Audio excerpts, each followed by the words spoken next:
Now, you keep saying that Australia, the government, has to live within its means.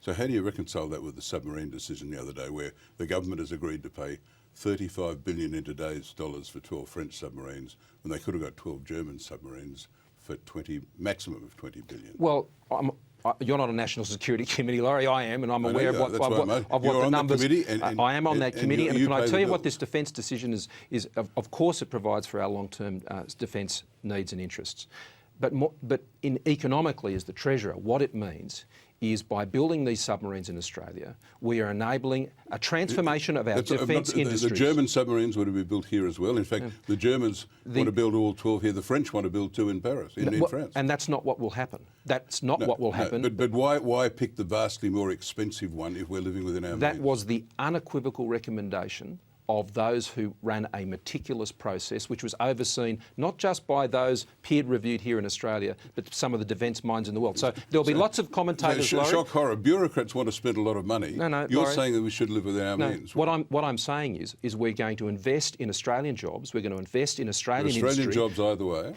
No, not necessarily. Not necessarily. Well, under the German bid that we've all been done here. Laurie, not necessarily. This bid that we've entered into a negotiation on. So it's a negotiation now. Designs have not even been drawn up yet in terms of what the submarine might be. But the point about the defence decision, it's an investment in the transformative power of our manufacturing industries. That's what we want to see happen. High-tech jobs in Australia will come from this decision. Wouldn't the Germans not have provided high-tech jobs? Well, if it was the best bid, Laurie, then the defence chiefs... And you're paying nearly twice as much? No, that's not true, Where are we Laurie. living within our means? Laurie, you've got to build the thing that the country needs. Step number one. Well, the country needs, you say, conventional diesel electric submarines. And the French specialise in nuclear submarines. The Germans specialise in conventional ones. Laurie, Where's the logic? Laurie, the decision we've taken is completely in accord with the strong and unambiguous recommendation, who know more about this than, frankly, you and I put together, multiplied by 20. Subs have made you an offer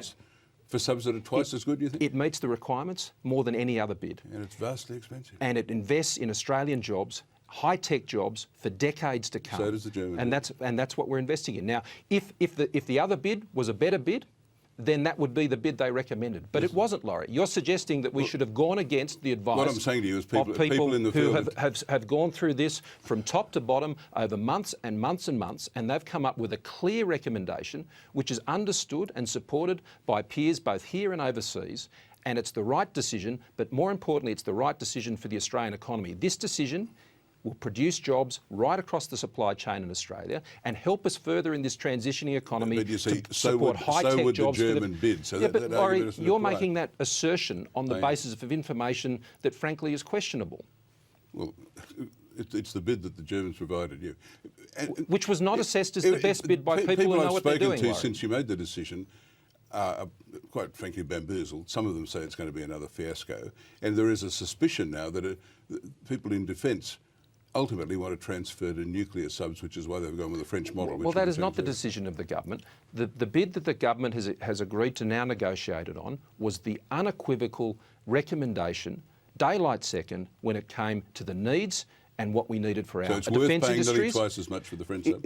The bid that was put to us was the bid that was universally recommended by those who were tasked to do the technical work on working out what the best submarine was for Australia. Now, as Treasurer, the best decision was to have those built here in Australia. So that decision is about high-tech jobs, not just in South Australia, but right across the supply chain. And you add that to what we've done on the frigates, you add that to what we've done on the Pacific patrol boats.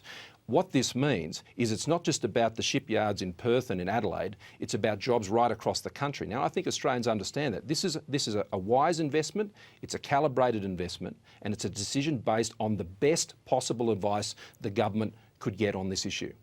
Okay, well, let's hope it's not a fiasco. We thank you. Thanks a lot, Laurie. Good to be with you.